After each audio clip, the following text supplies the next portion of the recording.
If you are practicing law in high courts, then you must know how to draft and plead a writ petition. تو آج ہم بات کریں گے کہ writ petition ڈرافٹ کیسے کرتے ہیں. writ petition کو ڈرافٹ کرنے سے پہلے آپ ایک سیمپل ڈھونڈیں گے اس writ petition کا, اور ڈرافٹنگ کے لیے پاکستان کے اندر سیٹ سٹینڈرڈز ہیں. اگر آپ کے پاس وہ ٹیمپلیٹس موجود ہیں تو آپ کی زندگی آسان ہو جاتی ہے. وچ از وائی سب سے پہلے آپ ایک ٹیمپلیٹ ڈھونڈیں گے, اور میں آپ کو کوشش کرتا ہوں کہ یہاں اسکرین پہ بھی دکھاؤں اور آپ اس ٹیمپلیٹ کو پھر فالو کر سکیں. اس کے اندر اب شروع سے اس کو شروع کرتے ہیں. سب سے پہلے اوپر آتا ہے کورٹ کا نام, اور اس کے بعد پھر آپ کا آتا ہے ایئر, اور آپ کا جو نمبر لگتا ہے آفس سے آپ کی رٹ کو وہ آتا ہے. اس کے بعد آپ نیچے جائیں تو پارٹیز نیم آئے گا اور ان کے ایڈریسز کے ساتھ آئے گا, اور ساتھ ہی اس کے لکھا ہوتا ہے, اگر آپ اسکرین پہ بھی دیکھ سکیں, جو پٹیشنر ہے اس کے نام کے نیچے پٹیشنر لکھا ہوتا ہے, اور جو رسپونڈنٹس ہیں ان کے ناموں کے نیچے رسپونڈنٹ لکھا ہوتا ہے. اگر آپ اس کے نیچے جائیں تو پھر اس کے بعد ہیڈنگ آتی ہے جو آرٹیکل 199 کی ہے, جس کے انڈر ریٹ فائل کی جا سکتی ہے ہائی کورٹ میں. اور آپ یاد رکھیں کہ 199 کے انڈر جو آپ ریٹ فائل کر رہے ہیں, یہ ریٹ کسی بھی گورنمنٹ جو انسٹیٹیوشن ہے اس کے خلاف ہو سکتی ہے, پرائیویٹ باڈی کے خلاف نہیں ہو سکتی. آگے چلتے ہیں. اس کے بعد پھر لوگ لکھتے ہیں رسپیکٹفلی شیوت. میرے خیال سے آؤٹ ڈیٹڈ ہے. میں یوز کرتا ہوں رسپیکٹفلی سبمٹیڈ, بیکاز وہی چیز آپ کو ڈرافٹ پہ لکھنی چاہیے جو سمجھ آ سکے. تو میں یہ لکھتا ہوں.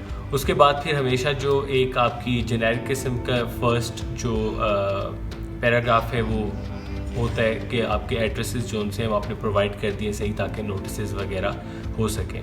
اس کے بعد آپ کا مین پارٹ شروع ہونے سے پہلے آپ اپنے پٹیشنر کے بارے میں لکھتے ہیں کہ ہو ہی از, اور اس کی گریوینس کیا ہے. پھر اس کے بعد آپ بیان کرنا شروع کرتے ہیں کہ اگر گورنمنٹ آفیسر ہے کوئی, اس نے ایسی سرکولیشن کی ہے جس سے آپ کے حقوق وائلیٹ ہوئے ہیں, فنڈامنٹل رائٹس بریچ ہوئے ہیں, تو آپ اس کو اس کا حوالہ دے سکتے ہیں اور اس کو انیکس کر سکتے ہیں, اٹیچ کر سکتے ہیں اس کے ساتھ آپ. تو اس کے بارے میں آپ بتائیں گے. اب جب بھی آپ ریٹ کو ڈرافٹ کر رہے ہیں تو اپنے ذہن میں آپ نے چیز رکھنی ہے کہ جب آپ اپنی پارٹی کو انٹروڈیوس کر دیں گے, دوسری پارٹی کو بتا دیں گے, اپنی گریوینس کو آپ بیان کر دیں گے, تو ساتھ ہی آپ نے دو چیزوں پہ فوکس کرنا ہے. اگلے جو آپ کی مین باڈی ہوگی اس کے اندر, وہ ہے کہ آپ کے کون سے ایسے فنڈامنٹل رائٹس ہیں. کانسٹیٹیوشنل کورٹ میں آپ جا رہے ہیں تو کون سی کانسٹیٹیوشنل وائلیشنز ہوئی ہیں جس کے خلاف آپ کورٹ میں آئے ہیں, پہلی چیز. دوسری چیز یہ کہ کون سی گورنمنٹ جو ڈپارٹمنٹ ہے یا گورنمنٹ آفیشلز ہیں, انہوں نے کون سی اپنی ڈیوٹی پرفارم کرنی تھی جو انہوں نے نہیں کی ہے, جس کی وجہ سے آپ کورٹ میں آئے ہیں. یہ بہت امپورٹنٹ ہے. جیسے میں آپ کو ایگزامپل دیتا ہوں, اگر لیٹ سپوز کہ زو ہے اور زو کی مینجمنٹ جو ہے وہ اینیملز کا خیال نہیں رکھ رہی ہے, تو اس کے لیے ایک ایکٹ ہے کہ انہوں نے اس کا خیال رکھنا ہے, اور کیسے اس کے نیچے رولز بنے ہوئے ہیں کہ وہ کس طریقے سے اس کو چلائیں گے. اگر وہ اس کی وائلیشن کر رہے ہیں, ان کا خیال نہیں رکھ رہے ہیں, تو آپ عدالت میں جا سکتے ہیں. بٹ آپ کو اسپیسیفکلی وہ رولز جو ان سے ہیں, ان کے کلوزز, اس کے علاوہ اگر کوئی بھی ایسا ایکٹ ہے اور اس ایکٹ کے سیکشنز ہیں, آپ کو وہ بتانے ہیں. اور ساتھ ہی ساتھ دا موسٹ امپورٹنٹ تھنگ کہ آپ کو کانسٹیٹیوشنل وائلیشن کیا ہوئی. جیسے لیٹ سپوز ہم نے اینیملز کی بات کی ہے, تو آپ نے دیکھنا ہے کہ اینیملز سے ریلیٹڈ کانسٹیٹیوشنل لاء کے اندر کہاں پر جو ان سا ہے وہ آرٹیکل موجود ہے جو بات کرتا ہے جانوروں کے حقوق کی, تو آپ اس کو مینشن کریں گے.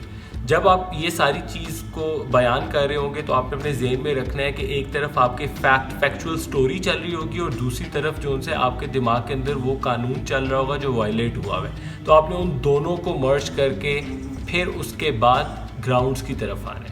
پھر آپ ہیڈنگ دیں گے گراؤنڈز کے اندر. اب آپ نے یاد رکھنا ہے کہ صرف آپ نے قانون بتانا ہے کہ کون سے آرٹیکل کی وائلیشن ہوئی ہے آئین پاکستان کی, یا آپ نے بتانا ہے کہ کون سا ایسا ایکٹ ہے, رولز ہے جس کی وائلیشن ہوئی ہے. وہ آپ اسپیسیفکلی وہاں پر مینشن کر دیں گے. That can be in 3 to 4 paragraphs. پھر اس کے بعد جب آپ آگے جائیں گے تو لاسٹ آپ کا جو پارٹ آئے گا وہ پریئر کا ہے. پریئر کے اندر بہت کلیئرلی آپ بتائیں کہ جو اوپر آپ نے بیان کیا ہوا ہے اس کے اندر جو وائلیشنز ہو رہی ہیں ان کو ٹھیک کرنے کے لیے آپ یہ ریٹ لے کر آ رہے ہیں, تاکہ جج صاحب جب پڑھیں اس کو تو ان کو فوراً پتہ چل جائے کہ آپ چاہتے کیا ہیں, کہ آپ نے جو پیچھے سٹوری بتائی ہے ساری, آپ وہ سٹوری بتانے کا مقصد کیا ہے. تو وہ کلیئرلی بتا رہا ہو کہ یہاں پہ کانسٹیٹیوشنل اور فنڈامنٹل رائٹس کی وائلیشن ہوئی ہے, اسی لیے یہ یہاں پر آئے ہیں. اور اس کے بعد اینڈ پہ پھر پٹیشنر پھر ایک اینی ادر ریلیف کی ایک لائن آتی ہے, وہ آپ ضرور لکھیں, کیونکہ اس سے ہوتا ہے یہ کہ جب آپ کورٹ پہ جاتے ہیں بہت ساری چیزیں جو ان سے ہوتی ہیں وہ ایکسپلور ہوتی ہیں with in the court during the arguments. تو پھر جج صاحب کے پاس پریویلیج ہوتا ہے کہ وہ ایڈیشنل چیزوں کے اوپر بھی ڈائریکشن دے سکیں اور کام کر سکیں. اس لائن کے بعد پھر آپ پٹیشنر جو سے اس کا نام لکھیں گے, اور اس کے بعد پھر جو لائر ہے اس کا نام آئے گا, اور پھر آپ سے آپ سائن کروا لیں گے اور اپنے بھی سائن کریں گے. جب آپ ریٹ پٹیشن فائل کر رہے ہوں گے تو اس کے ساتھ ایک ای اسٹیمپ ہوتا ہے, stamp paper that cost you 500 rupees, وہ اس کے ساتھ لگتا ہے. اس کے ساتھ پھر آپ کا جو ریٹ پٹیشن کا فارم ہے ایک وہ لگتا ہے, اس کو آپ فل کریں گے, اس کے اوپر ٹکٹیں لگائیں گے, ساتھ جو سا پٹیشنر ہے اس کے آئی ڈی کارڈ لگائیں گے. آپ لائر ہیں خود تو آپ جو سا اپنا بار کا لائسنس لگائیں گے. کوشش کریں کہ آپ 11 ساڑھے 11 پاکستان کی ہر ہائی کورٹ میں یہ ٹائم ہوتا ہے فائلنگ کا, اس سے پہلے آپ جائیں تاکہ آپ کی فائلنگ ہو جائے. جیسے ہی آپ فائلنگ کریں گے تو اس کے بعد ایک نمبر جنریٹ ہو جائے گا, اور وہ آپ کے فون پہ آپ کو میسیج بھی آ جائے گا. اور اگر اس دن کے لیے فکس نہیں ہوتی آپ کی ریٹ, تو یہ نیکسٹ ڈے پہ ہو جائے گی, کیونکہ ریٹ اس طریقے سے کام کرتی ہے, بہت جلدی ساری چیزیں ہوتی ہیں. تو جب آپ کورٹ میں جائیں گے نیکسٹ ڈے آپ کی ریٹ ہوگی, تو آپ نے جاتے ہی سٹوریز پہ نہیں آنا, پوری ریٹ پڑھ کے نہیں سنانی جج صاحب کو. آپ نے ڈائریکٹلی جانا ہے کہ کون سا قانون ہے اور وہ کس نے وائلیٹ کیا اور آپ کیا چاہتے ہیں, دیٹس اٹ. اور وہاں سے پھر آپ کو چیزیں سمجھ آنا شروع ہو جائیں گی.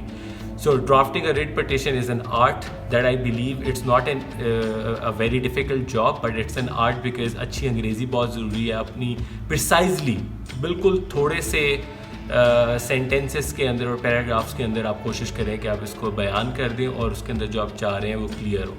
So once you draft a good writ petition and plead it in the court accordingly, inshallah you will get good results. Thank you very much for watching. I'll see you in the other vlog. Take care.